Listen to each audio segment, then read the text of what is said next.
Hello, hiring team at Prime Residential. My name is Steve Ostipow. I applied for the Director of Marketing position.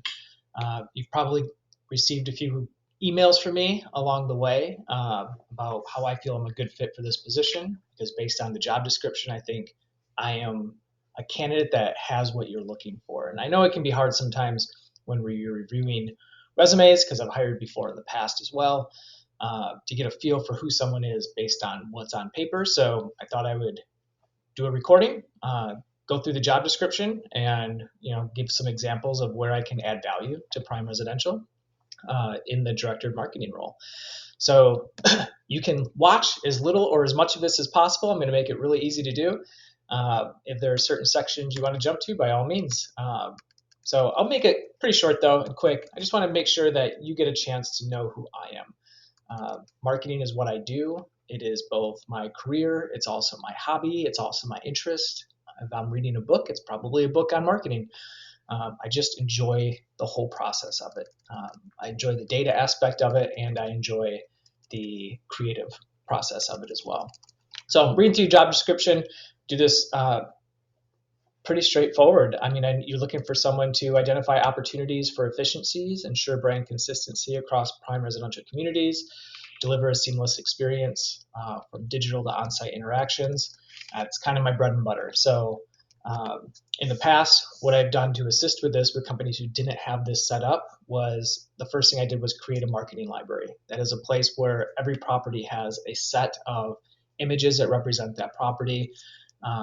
Their taglines are there, their website copy is there, and everything that they would need that is unique to that property and really highlights their unique selling propositions the best is located there. That way, everyone's working from the same starting point.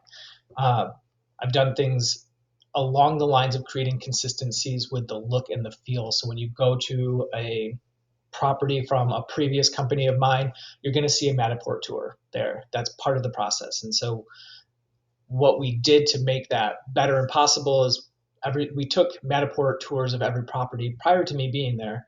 So every property had one, but as time went on, those became outdated. And so what we did when I came in is we just created a process to make that camera jump around and make sure that every property had the opportunity to have updated Matterport tours on their website. So small examples, but just to give you a taste of what it is I'm doing. Processes are very important. I come into every situation and not just look at what can we do right here, but what can we try? And then as we're going through this, I'm always thinking, how can we scale this to make this something that we can do for everyone? And then, of course, cross-functional relationships are important to that. Don't put marketing in a funnel, in a vacuum that's separate from the rest of the company. Develop effective community marketing and advertising strategies in collaboration with property management teams, team leaders tailored to meet each community's occupancy needs, and it goes on. I work with regionals, I work with property managers and marketing teams to make sure we're all on the same page. I want my team to know that we are on the same page as the regional, who is on the same page as the property manager. Otherwise, we end up working against each other. I think the other half of that is important is that the marketing team is working in conjunction with the business goals for that property as well. So it really needs to be linear from top down. And that's been a strength of mine, is identifying that within organizations and saying, hey, we're talking about two different things here. Let's make sure we're all on the same page, and then we'll all work towards that goal together. I think that easily gets lost in the day-to-day. One thing I did story-wise, when I came on board, we initiated a series of calls with the marketing team for every new acquisition we took over.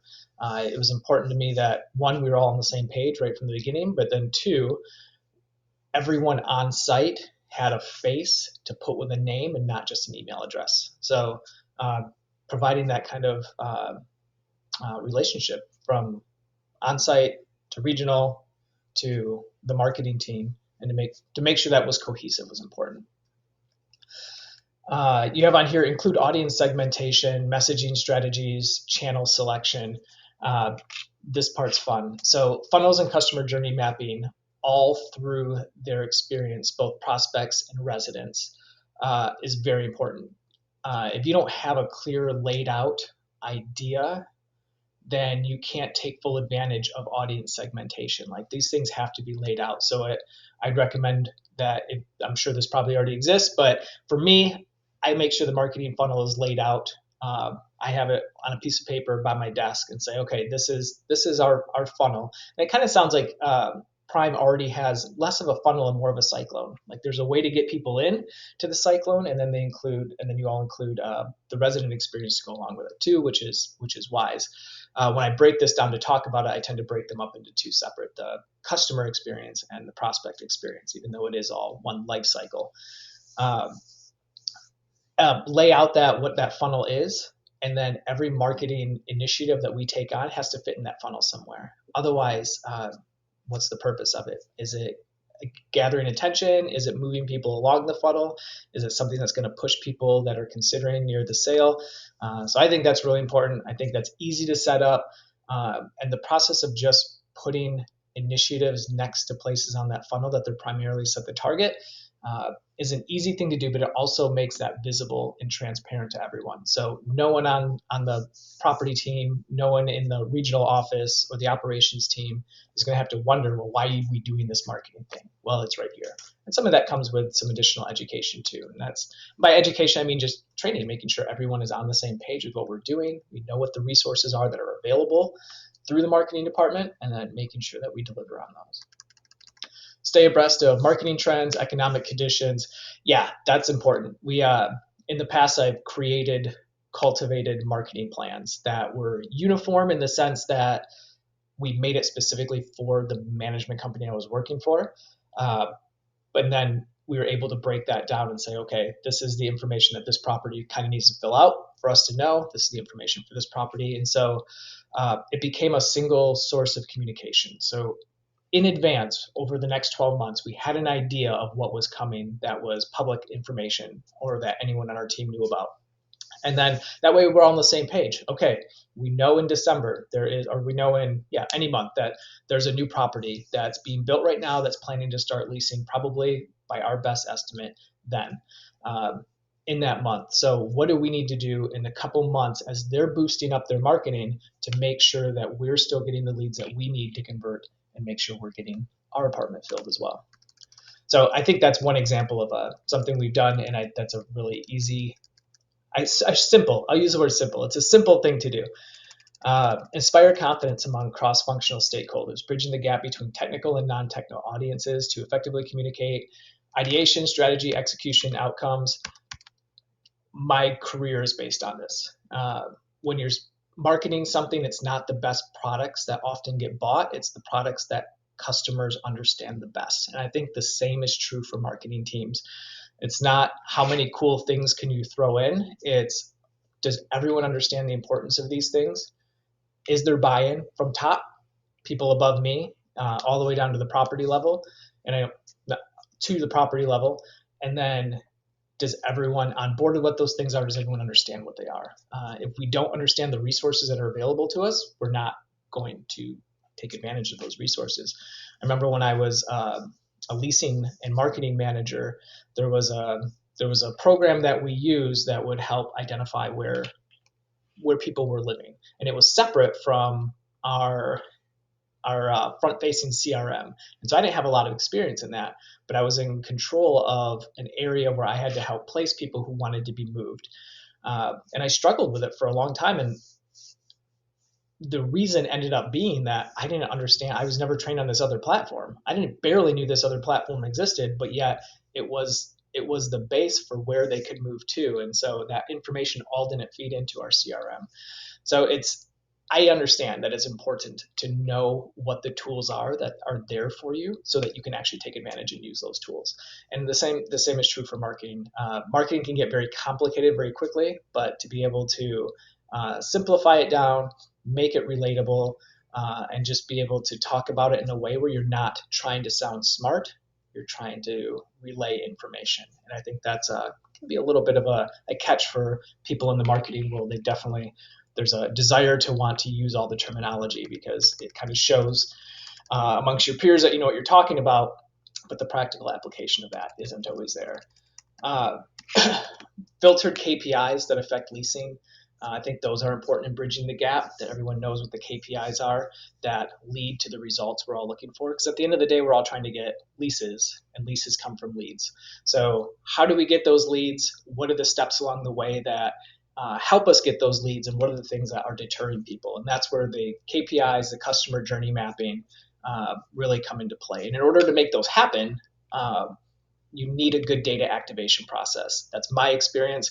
I've had to build one everywhere I've went. I love doing it because there's a little bit of fun to it for me, because it's different with every set of systems that you use, but the concept is the same.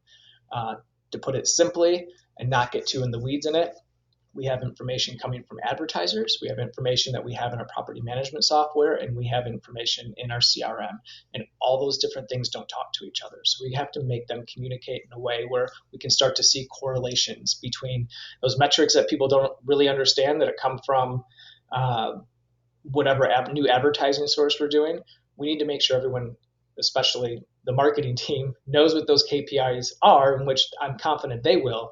But then how does that relate to a lead coming? How does that relate to a website visitor? How does that relate to a lead? And how does that relate to a lease? So to be able to leverage that information, it takes a little bit of work in aggregating that.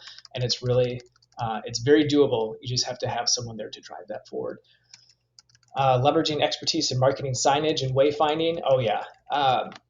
Curb appeal is always going to be one of those things that are important. I initiated a process at a previous company of mine where we were not involved in the due diligence process. When I say we, I mean marketing. And so as that team is going through, the DD team is going through, and they're saying, oh, this is about how much money we'll need in CapEx. This is about how much money we need for everything else. There was no money allocated to making sure that the property was easy to navigate and the property looked appealing in the terms of sales or leasing.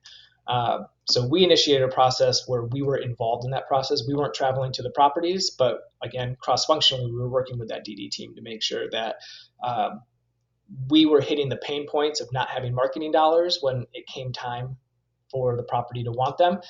We made sure that money was being allocated, and we knew what was being allocated to. It wasn't a general shot in the dark. Maybe we'll spend this much over here, because we'd actually walk the property with a video camera. Okay, this is where a sign needs to go. It needs to be about this size, and all the way in.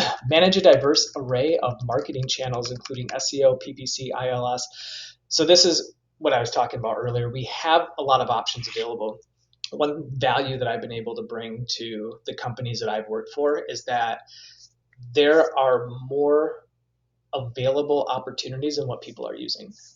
So when you've been doing marketing for a bit, you know that there's a lot of tools and resources available to you. And the idea, though, is, okay, have we segmented our process enough where we know that there are the things that kind of get people's attention, there are the things that nurture people along the way, and there are the things that close deals. So oftentimes it's just lead generation, generally speaking, is the focus. And so we're like, okay, well, are we using all the ILSs that we could be? Well, no, we're not. Okay, well, we think it's hard to work with, whatever. So in my past roles, I've added ILSs. I'm not the proponent that an ILS is the solution. I used to run my own Google Ads in-house for other companies. So understanding that process too is important. And just, I guess, understanding the ecosystem of how things work together, and that everything needs a place on that funnel in order to make sense that we're doing it. So we've had, like I mentioned earlier, the funnel yours looks like kind of more of like a cyclone, the whole life cycle. That kind of thing, it just eliminates the waste of what we can do in marketing. You can't do that if your tech stack or your advertising stack isn't set up and it's not structured. So you have to know that what everything is supposed to be doing, and then how to measure the metrics from there and compare those to leases. And that's creating those KPIs in between an impression and a lease. Generate innovative ideas for marketing events and initiatives. I'll just share a story. Yes, I mean, this is what another thing I'd refer to as the fun part of the job. We had a challenge that I had a property that was open to try whatever, but they needed leases, and they had a loose idea they wanted to do an event.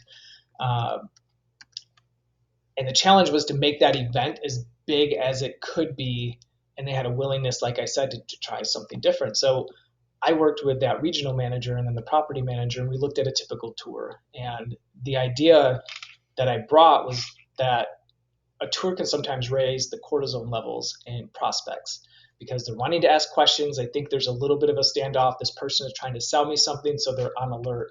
So I thought, well, what if we could create not cortisol, drop that, and create more dopamine spikes and hits throughout the course of the tour to give people something that was both interactive, that was engaging, that was fun.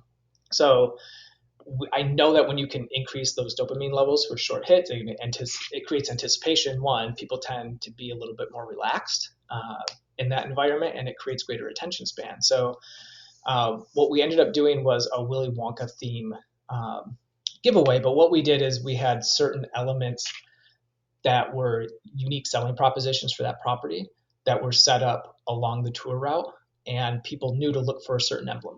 And when they looked for that emblem, they'd say, hey, there's one. And then that gave the leasing agent an opportunity to say what was on the back of that emblem, which was a selling point of the property. So it was more engaging than a typical tour. It almost turned it into more of a game. And that was the purpose of it, though. And they had a highly successful leasing event. We talked about it throughout the company as far as how well it went, and then it ended up being replicated. And a bonus tip, by the way, if you're having a food event, to always go with ice cream. If you have the opportunity, it's been studied to have the highest increase in mood levels affecting favorability. So if you're thinking like, what should we do for food? Should we do some food truck, whatever else? You could keep it pretty simple and just do some type of ice cream, especially if it's just before a sales presentation. Cultivating relationships with advertisers and marketing vendors. I had lunch the other day with a vendor who hasn't been my vendor in 3 years. And that comes from building a win-win relationship. I think the way that we treat everyone is paramount to how they're going to treat us and the respect that they give us. So I've had old vendors that I've had to hold vendors accountable who weren't really working in our best favor. In ours, I mean the management company's best favor. But at the same time, I've also had those same vendors that I had to hold accountable. I'm treating them the same way as I do the vendors who want to hit me up for lunch when happen to be in town, even though I'm not their vendor anymore. I have vendors who reach out to me and say, hey, is there anything going on? Can I help you? I was selected for the Zillow advisory board, and that wasn't because of anything particularly I was doing. It's just I treat my vendors the same way. I'm pretty transparent. When they say, what can I do to get your business? I love that transparency because I'll say, here's what I need. Here's what I'm expecting from you. And if you can do this, then we're going to be best friends because you're going to give me what I want. And in return, I'm going to give you what you want. I think that's it. It's not really, it's just trying to create those win-win situations. And I think we do that with a little transparency and just, this is what I really expect. So they don't have to guess. They can just deliver it for me. I think that's why I have those good vendor relationships. Collaborate cross-functionally, develop property branding and marketing strategies. For at least the last 5 years as a marketing director, this has been a key issue. I guess objective is a better word than issue. I've been selected to be on new development and acquisition teams. As a director, I think there's a sense that they want your voice, of course, but I make sure it's a smooth onboarding process for as smooth as it can be, identifying the needs, working with the property team, working with the lease up specialist, working with the regional specialist who's going to be there to like guide that process, and just anyone that's involved. I have a tendency to try to create a situation where I'm like, okay, here's what I have done that's been successful, and making sure everyone has that voice to say that, and then just listening and then filling in gaps, marketing gaps where it becomes prevalent that they need to be. Sometimes that means we add things we've never done before, and that's the gap I'm filling. Is that, okay, we've tried all these things. Has there been the success we wanted? Not necessarily. And then I'm able to go in and assess and say, well, we've never really made it as visual as we should be, which is what one thing we did in creating 3D rendered walkthroughs for new developments. And so just things like that. So it comes down to making sure that I'm part of the process, that my team is part of the process in a way that is not trying to show how smart or how important they are, but more importantly, listening for where the value needs to be added and then filling in that value from there. We've done that with analytics. We did that with analytics in my last 2 roles on my team. So one thing we created was a marketing analytics dashboard, and it was literally 7 pages of, hey, here's everything you want to know about marketing in this market that we can provide from our resources, and that allows everyone to look at the information and then assess it with their knowledge and expertise. So that type of transparency is, and that listening ear is important, because we made that from listening. Digital marketing: analyze and distill data-driven insights regarding Prime's unique. If I'm hearing this correctly, Prime's looking at a lifecycle marketing, meaning that the funnel is more than just the prospect, but also like the resident experience and what they go through and the touch points that we have with them along that way. And then that cycle really just continues turning, hopefully with the renewal, and continue on. Data-driven insights, that is, it's just where I live. So you have to be able to understand how everything works together. Marketing, I feel like, is a big ecosystem. It's kind of like a garden. Every creature, every plant, every piece of nature plays a role in it, and marketing is very similar in that way, is that there are a lot of things that play a role in what influences people's behavior, and understanding how each thing connects with the other is pretty important, and I'd say very important. So that's where, again, I go to putting it on paper, like, here's our funnel, or here's our cycle, and here's our touch points of people along the way. What can we derive from that? What are the KPIs that we're looking for? But also, what are people thinking along these different stages of the line? And how are the things that we're putting out, our messages, our images, our flyers, our communications with reputation, how are those things affecting the buyer persona, the resident or prospect persona? And then what do we need to change from there? So I think life cycle marketing is in multifamilies, I mean, it's the only way you can really look at it and be effective. People don't stop being customers once they're customers. You basically spend a lot of time to try to get people to be your customer, and there's a whole process for that to make them choose you over the place down the street, and then you have to take care of people and be mindful of how we are communicating and affecting their lives from there. Utilize data-driven insights to identify opportunities for improvement.